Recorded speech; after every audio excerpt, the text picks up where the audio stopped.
Good morning. My name is Anna Haleylock. I am the Associate Director at the School of Social Work. It is my distinct pleasure to speak on behalf of the School of Social Work to thank several groups of folks. The first are all of you for joining us today. We are incredibly honored and struck and excited by the level of interest in this event. So thank you for taking time out of what we know are very busy schedules to join us.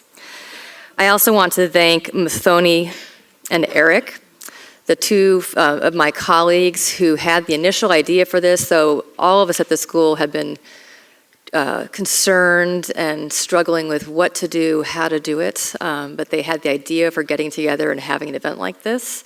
And then it was not long and not hard to have a set of extremely dedicated other faculty, staff, and students dive in to help them with the planning. So I would like to thank all of them. I would also like to offer a very special and deep thanks to our speakers for today. You honor us by coming and guiding us in a set of discussions that will be terribly important and valuable.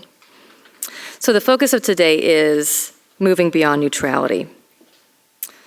Neutrality is a luxury, I would argue, as the conference planners acknowledge, for those families and communities that are directly and very deeply impacted by racial injustice, though we all are in different ways, but those families who have been stung very directly, there is no neutrality, but instead a fight for survival, physical, emotional, social, very fundamental.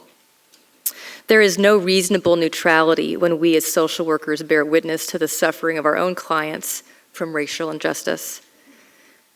But how to proceed, what to do, how to do it in the complex systems and institutions within which many of us work in our social work jobs. How do we respond there to address racial injustice? I think today will do a lot for us in that movement. I look forward to going in that direction of insight, of learning and action today as we hear from our distinguished speakers, as well as from each other. Again, thank you for being here. Good morning, everyone. My name is Muthoni Imungi, and I'm the director of the field program at UW-Madison. And I would like to start off today perhaps by saying thank you to the School of Social Work for having allowed us the opportunity to have this conference. I know that many of you in the news have heard that universities in the state are going through an extremely tight budget crunch. So I remember when Eric Locke and I got together and conceptualized the idea of this conference, we were not sure whether there was going to be funding, but then you all are aware as we talk about African American issues and some of the challenges that they experience in education and the criminal justice and the education to prison pipeline, that by the very nature of the conversations that we have can be very political. So when Eric and I first thought about this idea, we were not very sure that we were going to get approval from the school, and knowing that it was a touchy area. But we all know that as social workers, when it comes to dealing with and talking about policy and advocating for our clients to ensure that social change comes about, sometimes that propels us into very public places. And sometimes the conversations that we have can become part of a national platform. And I think one of the things that prevents us as social workers from talking about things that impact our clients on a national level is that fear about the political space, it moving from the private to the political and sort of how to navigate that. I remember Eric and I sitting down and figuring out how do we navigate this? How do we sell this in such a way that it doesn't make people fearful? I'm not sure that we had the best plan, but what I can say is that it was bought, and we got a committee of a few people who were courageous enough to meet with us. The first email that we sent out asking for people to come together and plan this conference was at the end of February. So essentially planning this conference has been a matter of 5 weeks. We've been a committee of a few people that has met sometimes once a week, sometimes twice a week, early in the morning, sometimes late in the evening to get this conceptualized. I remember when we first began, we did not even have a topic for the conference. And that was the moment that you got that first burst of email giving giving you the conference information, and then also giving you a small blurb about what we were hoping that it will focus on. And I think at this point I would like to thank each and every one of you for having had faith in us, being interested in a conference that was nothing but a blurb with no date, with no location, with no time, with no speakers. We're deeply grateful for that confidence. We got about 206 people RSVPing, and we had probably a wait list of about 60. And what that tells me is that there's really a critical mass. And one of the things I know about social movements is that they begin with critical mass. When I first moved to Madison about 2 years ago, I was very excited about coming here because I had been told about all the exciting activity that goes on in Madison. I'd been told, where I work at UW-Madison, that a lot of people who were in key political positions had come from the university. And so I felt like I was coming to the bedrock of this institution and this city that is very, very dynamic. And as I think about those numbers, the people who are interested in this, those of you here, and those that we have who are interested in this issue, you know, I think that if we do come together, it's really possible for us to make a lot of changes within the state. And if, from what I hear, we've been in this state and in human service agencies and at the School of Social Work and other departments have really come up with models, some of which have been replicated throughout the country because of how great they are and how applicable they are. And one of the things I ask you today, as we're here today, we're coming together around this issue of criminal justice, education, and poverty. Imagine what it would be like if we band together and work together. So as you're here, I'm asking you to connect with others, think about creating allies, think about how do we move forward. I think we're at a crossroads in our country today where we're beginning to see a lot of issues and challenges crop up in the media every day. And I think we're at a critical point where we can be able to do something. We have people who are listening and open, and I think the opportunity is ours as social workers. And I'm proud of being a social worker, and I really do not think that anybody has been trained as well as we have to be able to influence some of the decisions in this country. So from the University of Madison School of Social Work, we're not coming at you from a top-down approach. We're here trying to ask you, how do we partner with you? What can we do together? We know that a lot of you have done a lot of great work already, and what we're asking is, how do we work together? Bring us into your communities, and we'll bring you into our school to see how we can move this forward. So before I begin, I'd like to call to the front the committee that worked with me to have them introduce themselves, because I think they did a wonderful job in the past 5 weeks of pulling this all together.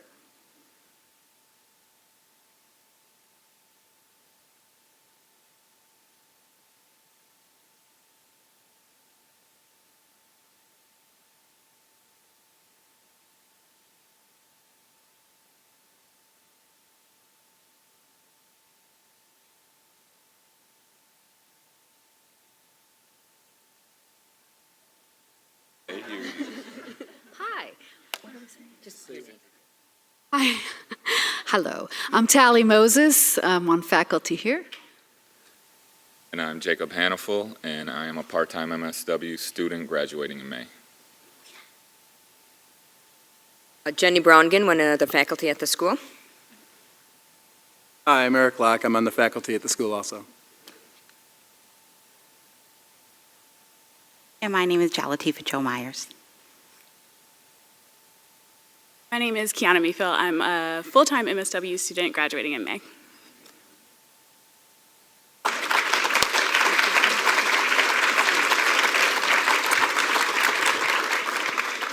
So we have them in red UW-Madison t-shirts for a reason. If anytime during today you feel you have questions or need assistance navigating where to go, they are able to assist you. And I can guarantee you they looked a little bit meek when they were coming to the microphone, but I can tell you our conversations about this conference were anything but meek. So at this juncture, I would like to begin off our day's conference by introducing our speaker, Tamara Grigsby. Tamara Grigsby is a former graduate from the UW-Madison School of Social Work. She's the Community Relations Director, Dane County Executive Office. She served in the Assembly from 2004 to 2012 as a vocal leader of issues affecting Wisconsin families. She has taught at UW-Milwaukee, Carroll University, Cardinal Strict University, and has been a social worker and family counselor after she earned her MSW degree. Tamara, welcome.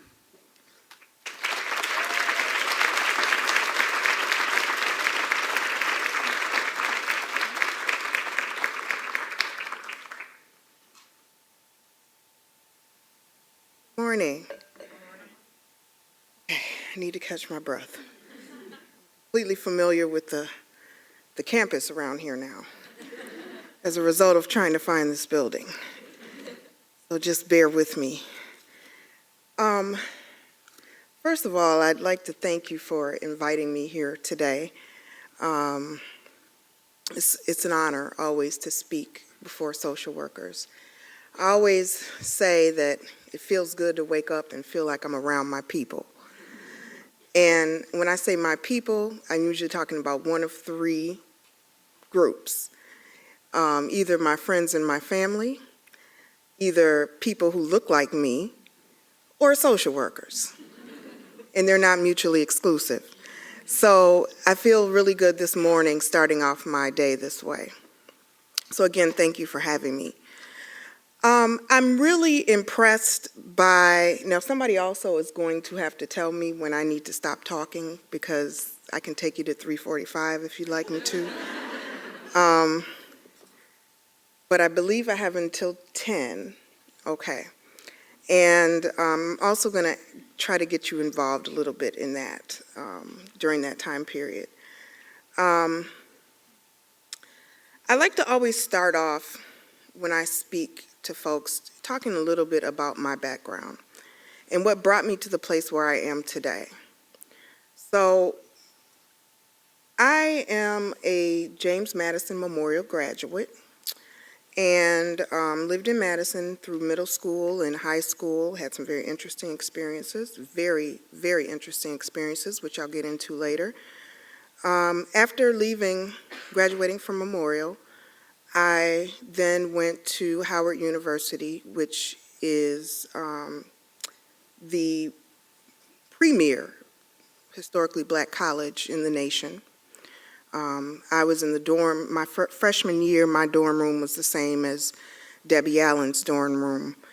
At that time, I got to meet people who I saw on TV, who were poets, who were athletes, who were Olympians, it was amazing. And that helped to ground me after my Madison educational experience. After leaving Howard, I then I came back to UW for my master's degree in social work, at which point I got the skill set to be able to do the work that I knew that I was supposed to do. Now, from a very early age in my life, I saw a very stark difference in how people lived. I saw a stark difference in how much money people had, and I saw a stark difference in outcomes for people. And I also had a deep, passionate hurt for people who were suffering. And I said very early on, I don't even remember this. This is my parents' story.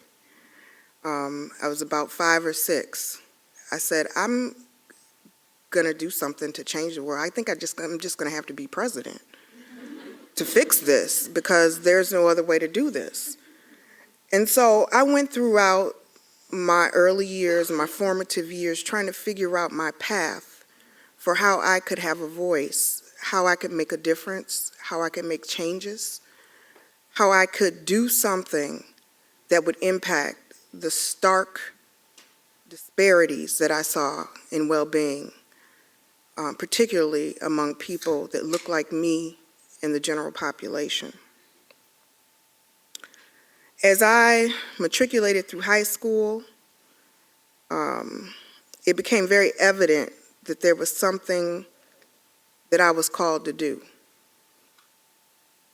I just happened to look out in the audience and see one of my best friends in the audience, who was my partner in crime throughout that. And that would be Miss Maya Johnson, sitting over here, Dane County social worker. And we struggled through high school. We struggled with a system that did not want us to succeed, that put up every barrier in our way to succeed, that told us that we were not made for success. And that really put a dampering on a young person's belief in themselves and in their ability to achieve. Now, we were lucky enough that we had a family support system that said, no, I don't care what they tell you at that school. You're going to go ahead and you're going to do big things.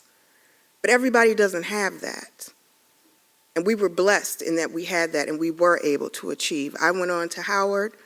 Maya went on to Clark in Atlanta, another prestigious Black university.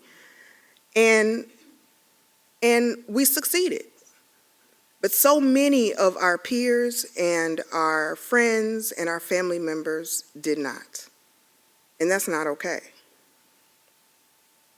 In high school, I remember dealing with teachers who told me, I always like to tell stories. I tell a lot of stories when I talk. I was in a home ec class and we were learning about child development. And the teacher told me, well, you have to be very careful to keep babies, away from Black people until they get older because babies are scared of Black people. And I remember saying, well, what about Black babies? How does that work out for Black babies? She said, oh, no, we're talking about normal babies.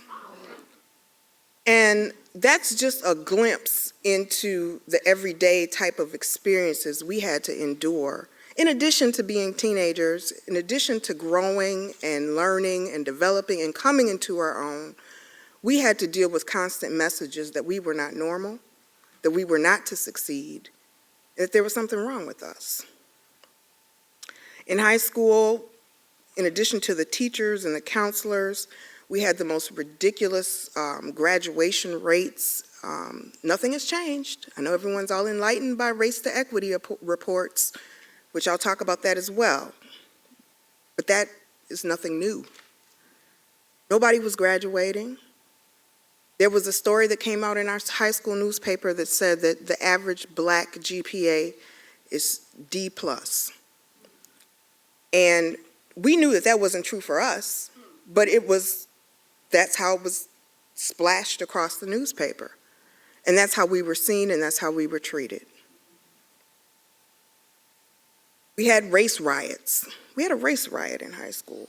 Things got to the point where our rage and our anger reached the place where we could no longer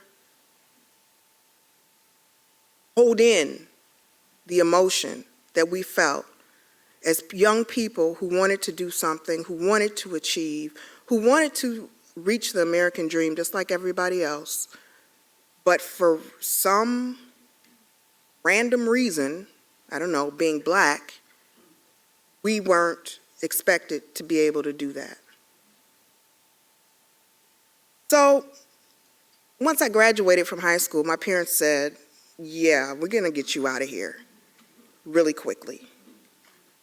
And then they sent me to Howard. And that's where I began to truly come into myself. That's when I began to learn that math was created by Black people, that science was created by Africans. I had teachers I had a teacher who was an astronaut. I, interestingly, in my senior year, got an F in a class, and that class was badminton. which I thought, I'm going to take badminton and slide on through my requirements. That's going to be a cool class to take. I failed badminton. But I failed it because my teacher was the Olympic champion in badminton. I didn't know that signing up. Probably would have taken kickball or something else if I had known that. So we began to start various efforts to affirm ourselves if no one else would affirm us. We started an African American Student Alliance where we would have space to talk about our issues and plan and rally and make it clear that we were different, that we stood out, that we deserved to be heard.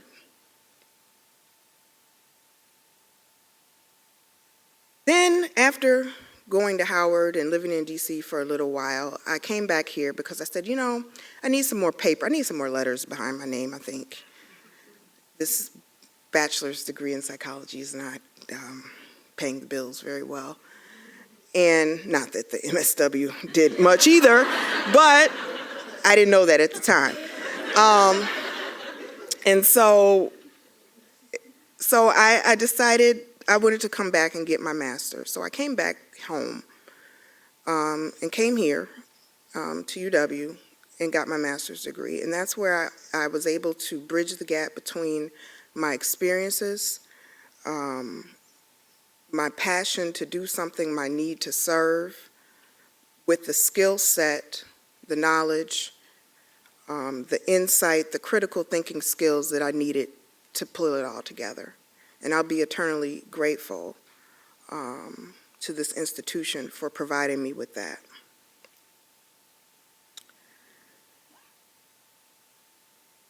I have always been a person who wanted to serve.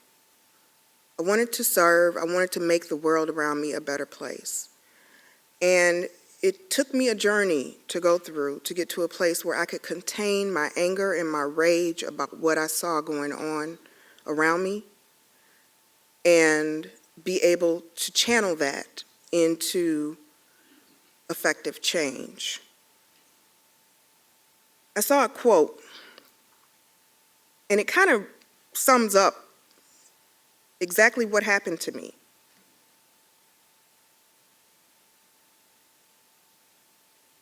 Shut something down here. This is some high-tech stuff you guys have here. Move over here. Oh, okay, because this screen is, okay. And so I saw this quote by Nelson Mandela, and he said, "I had no epiphany, no singular revelation, no moment of truth, but a steady accumulation of 1,000 slights, 1,000 indignities, and 1,000 unremembered moments. And it produced in me anger, rebelliousness, and a desire to fight the system that imprisoned my people. There was no particular day on which I said, henceforth I will devote myself to the liberation of my people. Instead, I simply found myself doing so, and thereafter could not do so otherwise.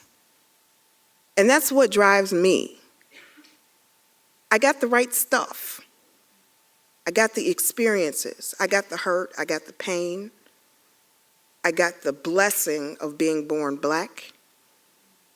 And I also got the skill set and the guidance and direction to be able to channel all that in a way where I feel like I can make a difference. So this is what led me to social work. Social work. It's the most noble field there is. I still say that to this day. I love social work because we have dedicated ourselves to changing the world, to changing the world around us. It's your job, it's your responsibility, you signed up for it. Our sole purpose is to serve, to look out for the underdog, to help those in need. God smiles on people like that. We are supposed to somehow mitigate all of the pain and suffering that we see all around us every day. That is our role. I was curious when I was typing this last night, which, by the way, my ink cartridge ran out, and is another reason why I'm running late this morning. That's another story. But I looked up social work, and then I just decided to take the Wikipedia explanation of it.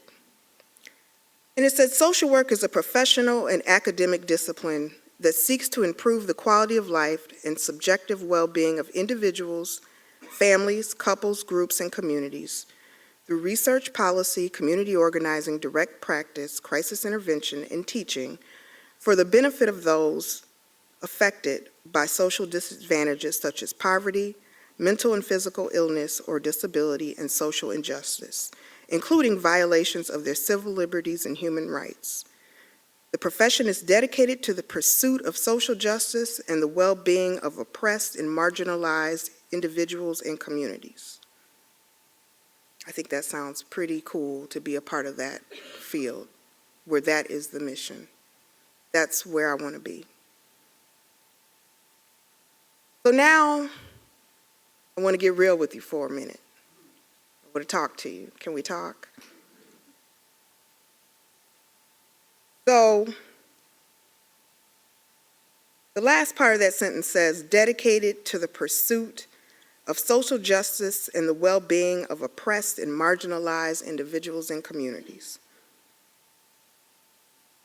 Think we do that as a profession? Have we as a profession lost sight of that vision, that mission, that most noble calling? Let me think about that. I'm done. Yes, we have. We've lost sight of that, people. The profession that I am so proud to be a member of, that so aptly captures the calling that was laid out before me, that has signed me up to take on the most brutal, profound, and impacting task there is. Fighting social injustice is eerily silent right now. And I'm having some issues with that. There certainly is no dearth of issues for us to be working on right now. I don't know, healthcare, education, safety net issues, incarceration, senior care, child welfare, juvenile justice, disabilities, poverty, mental health, early education, racial disparities, environmental issues, women's health. I could go on and on and on about all the places where we need to have a voice, an active, visual presence at the table. Our clients, our constituents, and our communities are desperately in need right now for someone to have that voice for them when they can't have it themselves. Where are we on the front lines of this work? Where are we making our voices heard to affect change? Where are we speaking truth to power and standing up to those that oppress? Where are our collective efforts as a profession to be leaders, experts on these very issues when major decisions are made impacting the lives of the folks we work with every day? Where are we? Now, I just listed a whole bunch of things, but I'm going to focus my remarks on racial disparities, since that's been my lifelong passion and the focus of my career, and also the topic of the conference today. But I just want to give you a quick visual of where we are, and let's talk about this. Let's put this in perspective. I want to talk about Madison. And I call it two tales of one city. Now, let's see.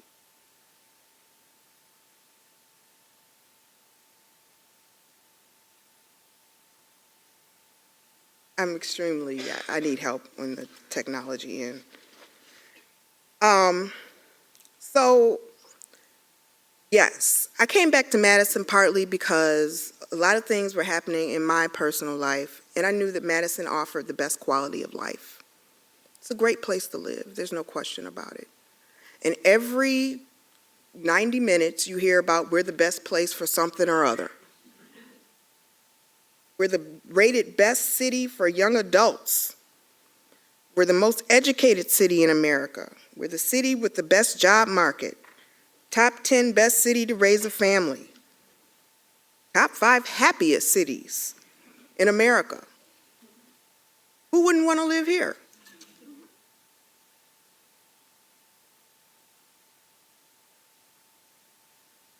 Yet, there are some folks who don't want to live here, and who shouldn't live here, and who, at the current rate, I would advise to get the hell out of here. Because Wisconsin is rated as the worst state in the nation for being black. It's rated as the worst state in the nation for raising children.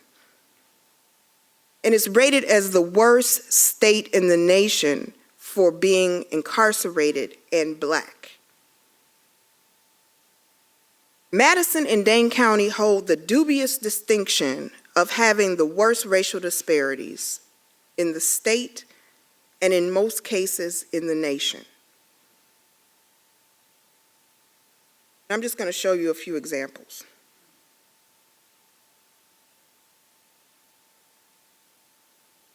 So when we look at our employment rate, let's get the right page up here.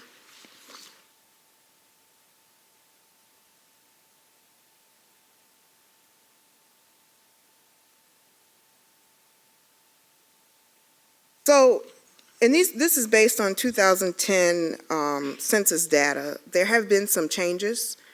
The last update I received last week was that things have gotten incrementally better for both groups, which means that the disparity remains the same. So, looking at unemployment. Unemployment is important to talk about because if you can't work, then you have no income. And when you have no income, you're in poverty. And we all know what happens when you're in poverty. The unemployment rate, the Dane County black unemployment rate is 25.2% compared to 4.8% for whites. That's not okay. In fact, if you go back and look, you'll see, I looked at a graph the other day. You'll see that during the Great Depression, the U.S. unemployment rate was at 25%. That was Great Depression times. We looked at the Roaring 20s, when everything was great and people were living large and life was good. It was around 3%. So one could say that in modern day, today, Dane County, black people are living in the Great Depression and white folks are living in the Roaring 20s. And we walk around as if we don't know that. We don't see it. We don't want to see it. We don't want to deal with it. I don't know what the problem is, but that's not okay. Looking at the percentage of people living in poverty. Right now in Dane County, 54% of black folks are living in poverty. That's more than half of the people living in poverty. where 9% of white people are living in poverty. Again, we know what poverty does.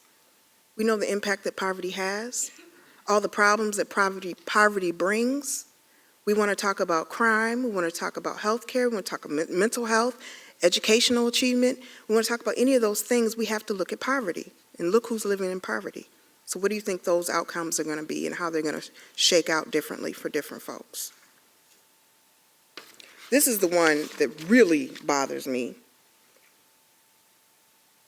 Percentage of children living in poverty. 75% of black children in Dane County are living in poverty. So it's extremely likely that you run into a black kid and that kid is poor. That number compares to 5% of white children. How is that? How did that come to be? How is that okay? This is the highest child poverty rate in the nation, right here where we sit today in Dane County. There is no other place in the United States of America that has this great of a disparity in child poverty.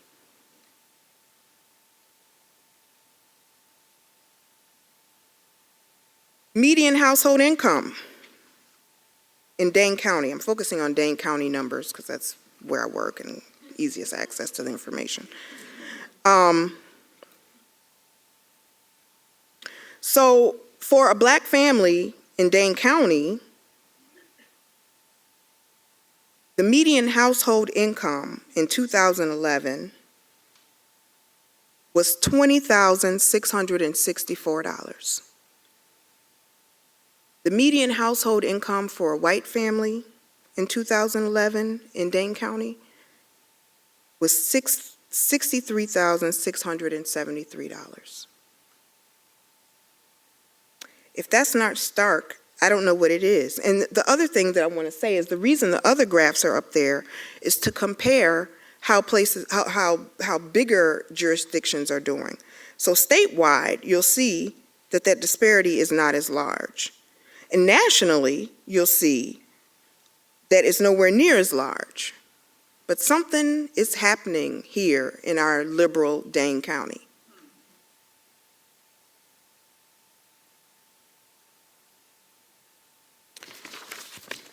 Students not graduating with a regular diploma in 4 years.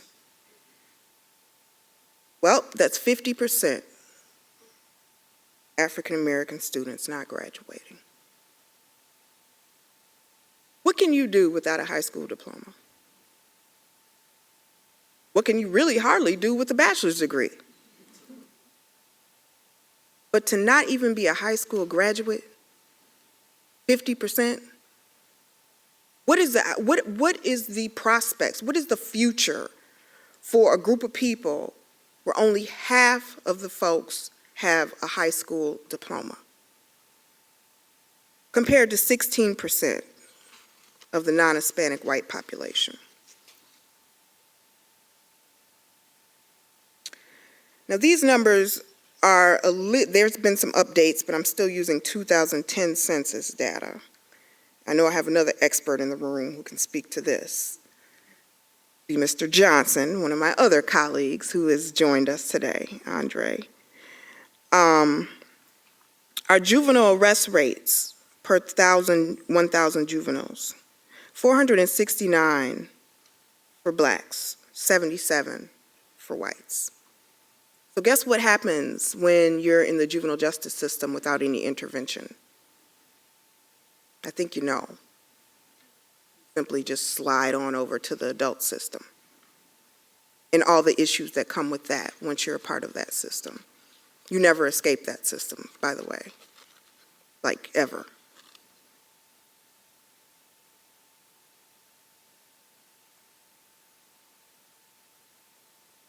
For you CPS folks in the room, foster care rates per 1,000 children, 11 to 1.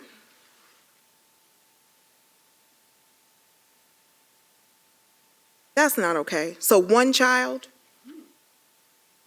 compared to 11 children.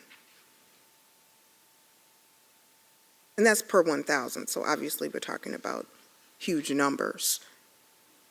But it just goes to show, again, the disparity. And we know when we really want to talk about feeder systems, you know, talk about pipelines, foster care, juvenile justice, or juvenile delinquency, slides right into adult incarcerations. And then we know again what comes with that. Poor life outcomes. New prison placement rates. 2012 in Dane County, per 10,000 people, 34 African American prisoners are placed per 10,000, compared to 2, the white population. Certainly you all have heard that we continue to fight hard to remain the top state that incarcerates Black men. And we continue to win that award.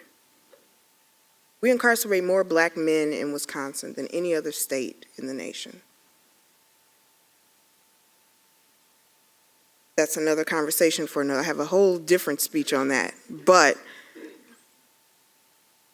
if, for all of my buddies on the right who like to talk about single parent families, is the reason why things are so bad? Well, these are where their dads are. And if their dads are not incarcerated, they are on paper, which means they have a very high likelihood of recidivism. The numbers show that. They have a much harder chance of getting a job to support that family. And they have a much harder time of getting housing. And they have a much higher likelihood of going right back where they came from. Because people have to survive, people have to eat. And if you can't give someone a job, and if you can't give them a place to live, and you can't give them an opportunity to exist, they find a way to exist. It's human nature. So this is one of the, and I thought it was a little appropriate for this particular talk, considering the title of this day, Moving Beyond Neutrality. This is one of my favorite quotes.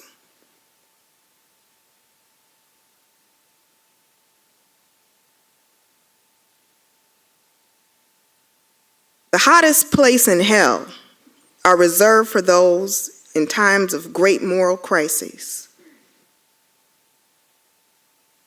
The hottest places in hell are reserved for those who in times of great moral crisis choose to do nothing. Now, I'm not saying you're going to hell or anything, but what I am saying that it's time out for being neutral. It's time out for being paralyzed. It's time out for not speaking up and standing up and fighting the fight to address some of these things.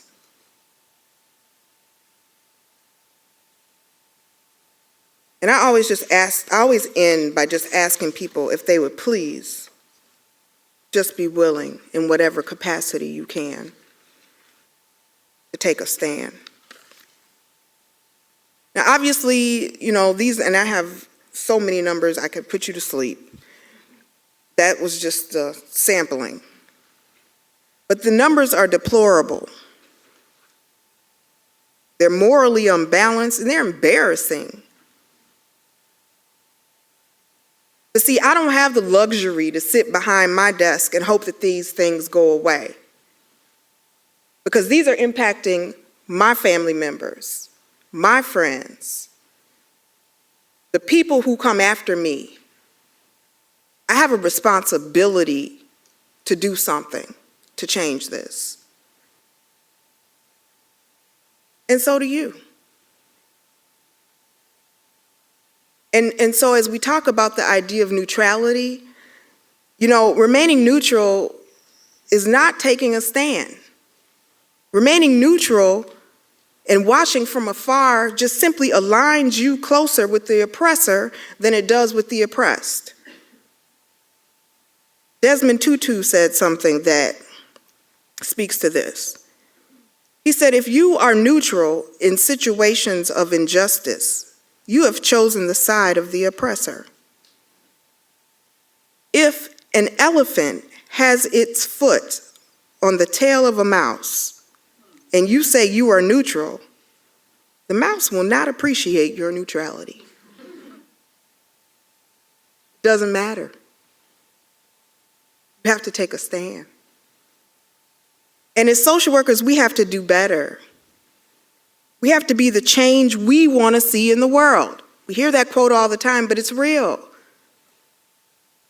We have to model. We have to exemplify what we want to see happen different in this society. It's kind of like when I was first elected to office. The thing that I probably hated the most was that I was always in the public eye. I couldn't do anything.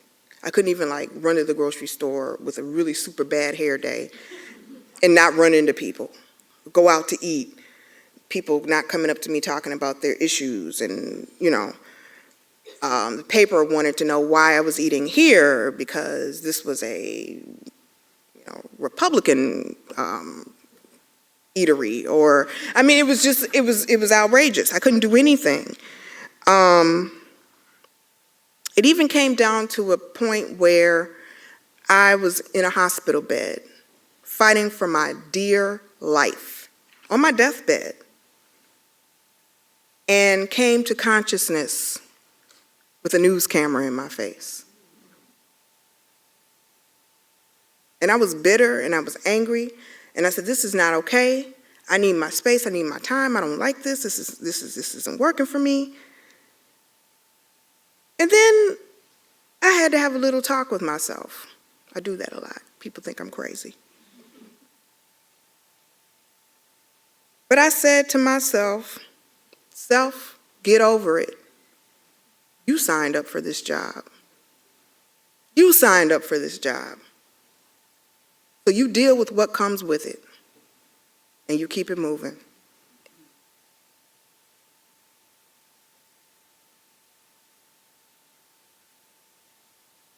So you did sign up for this job. And to change the world that you see around you,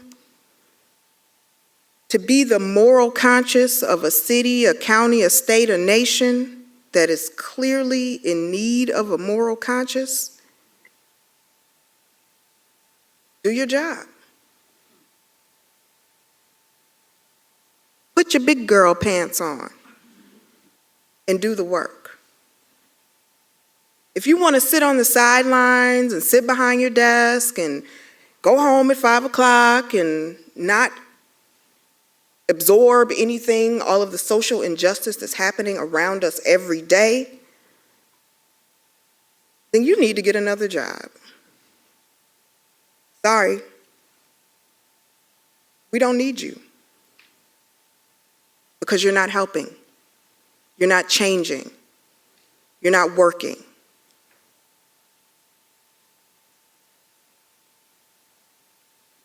It's time out for observing from afar while we watch the decimation of our environment, our people, and our values.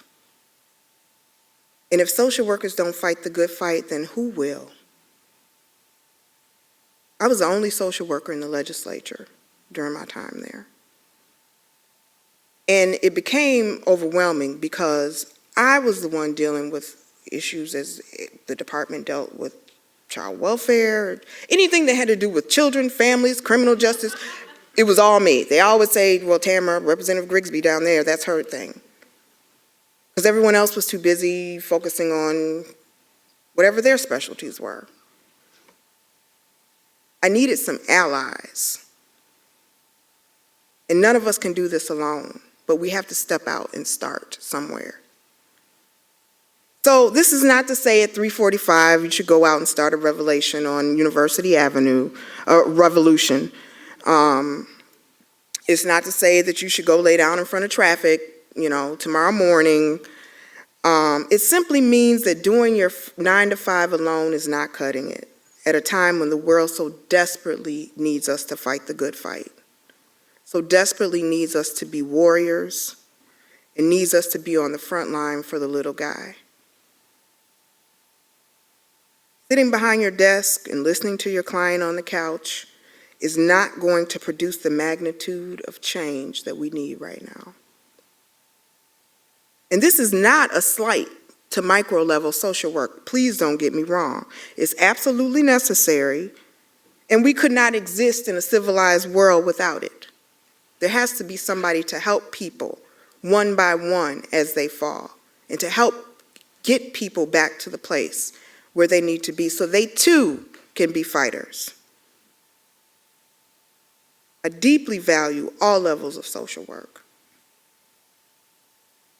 But at the same time, if we don't have folks fighting for macro level change, the micro level work continues to multiply, and eventually it becomes unbearable.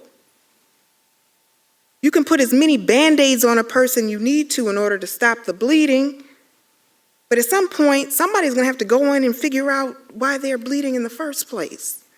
Figure out the source of the bleeding and fix that. And anybody who's ever heard me speak, I'm going to do it, and I just do it now just on GP because I always use this story. And it's the story of the river babies. So there are many versions of this story, and I usually mix it up every time I tell it. But I'm going to tell you real quick. Where am I on time? So one summer in the village, the people in the town gathered for a picnic. As they leisurely shared food and conversation, someone noticed a baby in the river, struggling and crying. The baby was going to drown. Someone rushed to save the baby. Then they noticed another screaming baby in the river, and they pulled that baby out. Soon, more babies were seen drowning in the river, and the townspeople were pulling them out as fast as they could. It took great effort, and they began to organize their activities in order to save the babies as they came down the river. As everyone else was busy in the rescue efforts to save the babies, 2 of the townspeople started to run away along the shore of the river. "Where are you going?" shouted one of the rescuers. "We need you here to help us save these babies." "You stay there and do that. We are going upstream to stop whoever is throwing them in." And so there has to be a comprehensive, full spectrum of social workers throughout this process. So we have to have somebody rescuing the babies. But if we're not heading to the top of the river to find out why the babies are getting thrown in the first place, the babies are just going to keep coming, and nothing will change. That's why I decided to go into policy. As a profession, we have to start to go upstream. How can we begin to go upstream? I pose that question to you today. How can you, in your way, begin to go upstream? Whether it's in your 3 hours on a Saturday that you have available to do something. Whether it's attending this conference, I applaud you for being here because you didn't have to be here. But how do you begin to go upstream?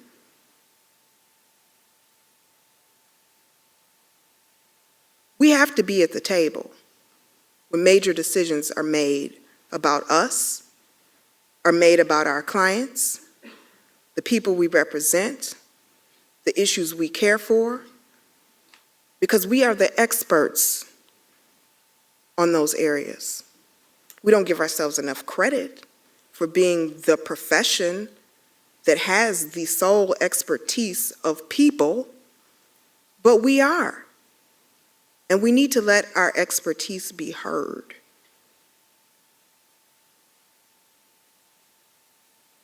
When I first joined the legislature, somebody told me, Tamara, you better be at the table on every issue you can possibly find the energy to be at the table for. I said, well, why is that? I'm just taking it slow. I'm just kind of learning what's going on here, and I only have a couple of issues that I want to focus on. And no, you need to be at the table on everything that you possibly can. I said, well, why? I don't have to be everywhere.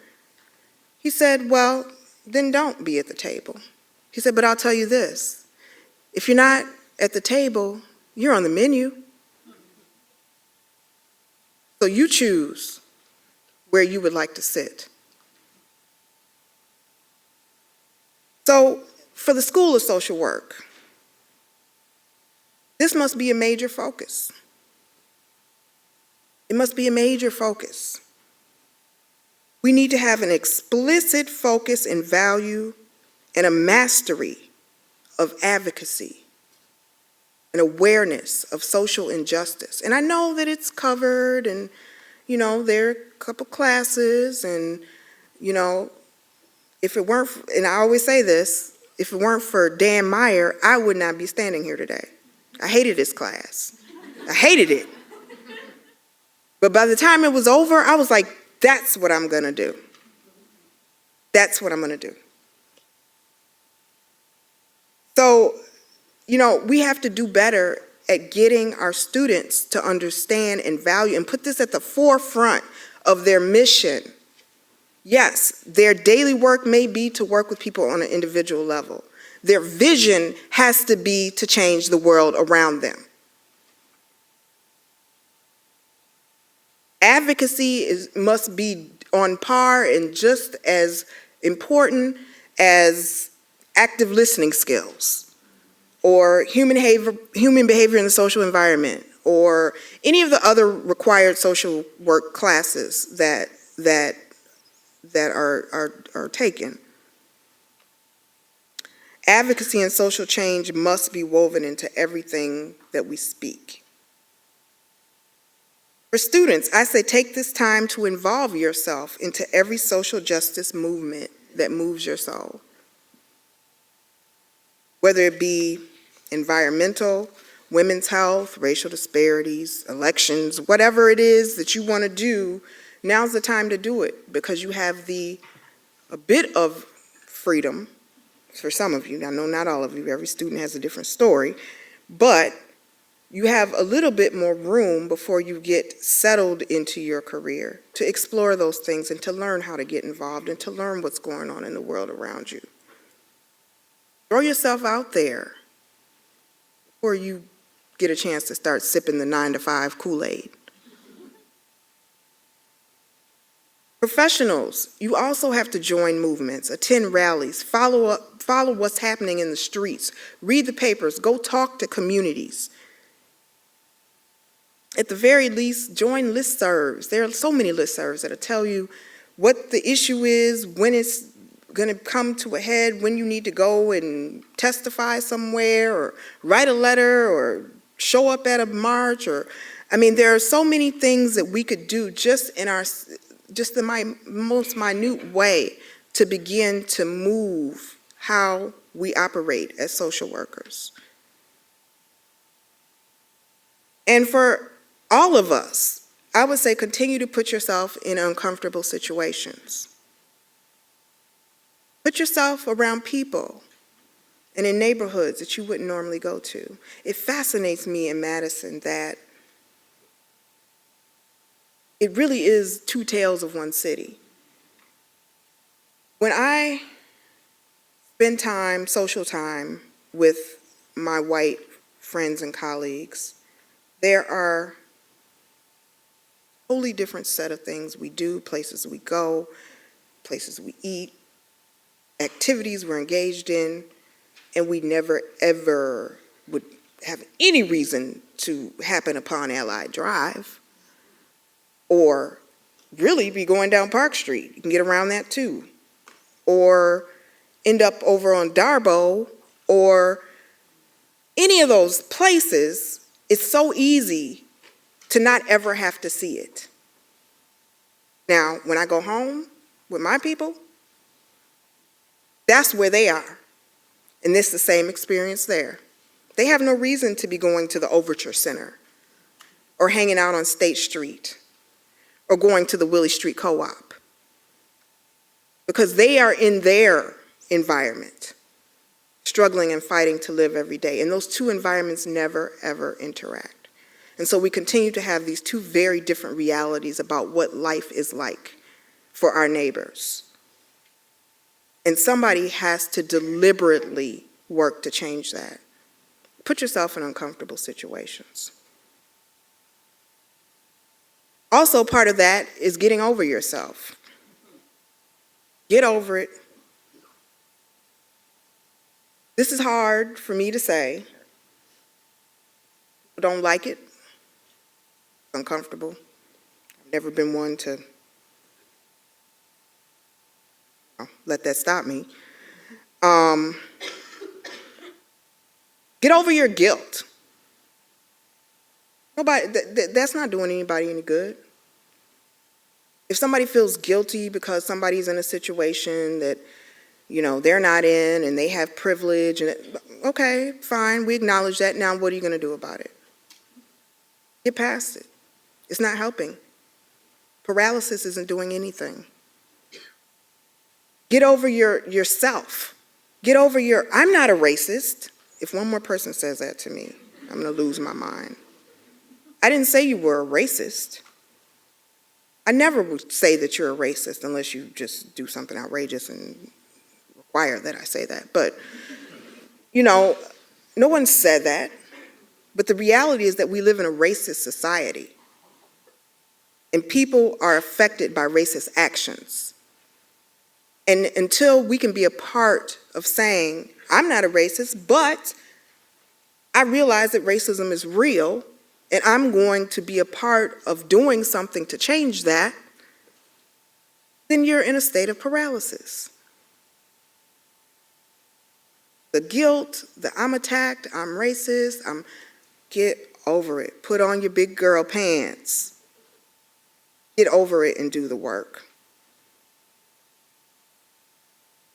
Now, coming from a former politician, I also have to suggest that we all become more politically engaged. I'm not even going to give you the voting speech because I know everyone in this room votes. And if I find out that anyone in this room doesn't vote, I'm coming after you personally. But know your elected officials. Be able to call them and tell them what you expect from them. You are their expert on people. It's your expertise. It's what we do. They represent you. You employed them. If you're not happy, they shouldn't be there. Weigh in on major policy decisions, major touch points in which policy is made. Organize folks to go visit their legislators, to visit their school boards, to write letters, to have a voice. As a school, the school can do that work. Maybe not partisan, but you can still speak out on the issues. Work on campaigns. When someone is representing the views and the ideas that you think are consistent with yours, support them. Knock on doors for them. Hand out literature for them. If someone is doing the opposite, your governor, you need to work as well.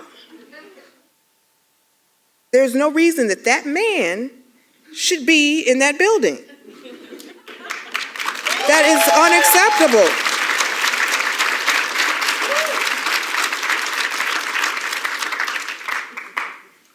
And I'm sorry if I offended a Republican in the room, but get over it.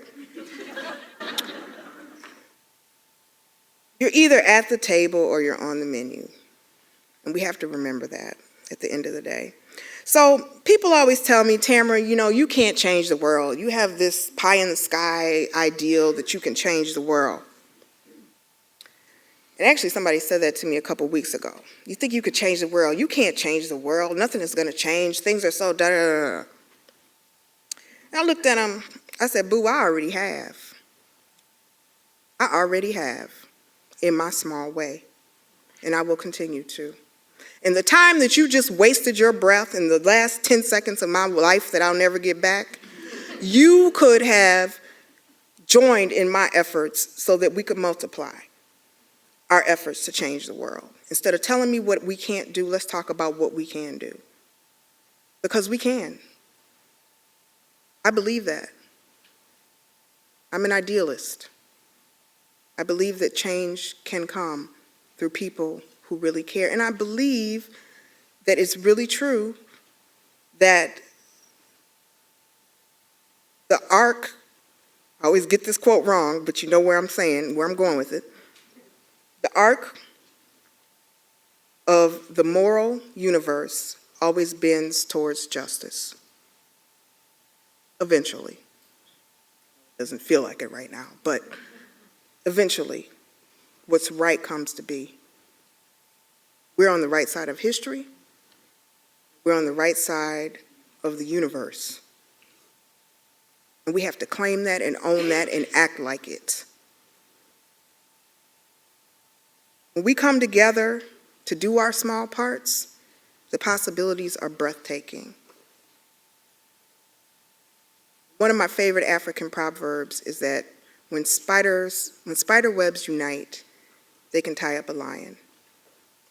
That's absolutely true. So again, as I'm just going on my spiel of quotes, you know, never doubt that a small group of thoughtful, committed citizens can change the world. Indeed, it's the only thing that ever has. That's what Margaret Mead said. And I just ask that you will join me in changing the world. We have a human, a professional, a moral responsibility to do nothing less. And what our clients will tell us, what our friends and family will tell us, is that in the end we will be remembered not by the words of our enemies, but by the silence of our friends. Time out for neutrality. In these perilous times, we do not have the luxury of being paralyzed, silent, or neutral. We must act. And I hope that you will keep that in mind as you go about your day-to-day, on-the-ground work of fighting for change.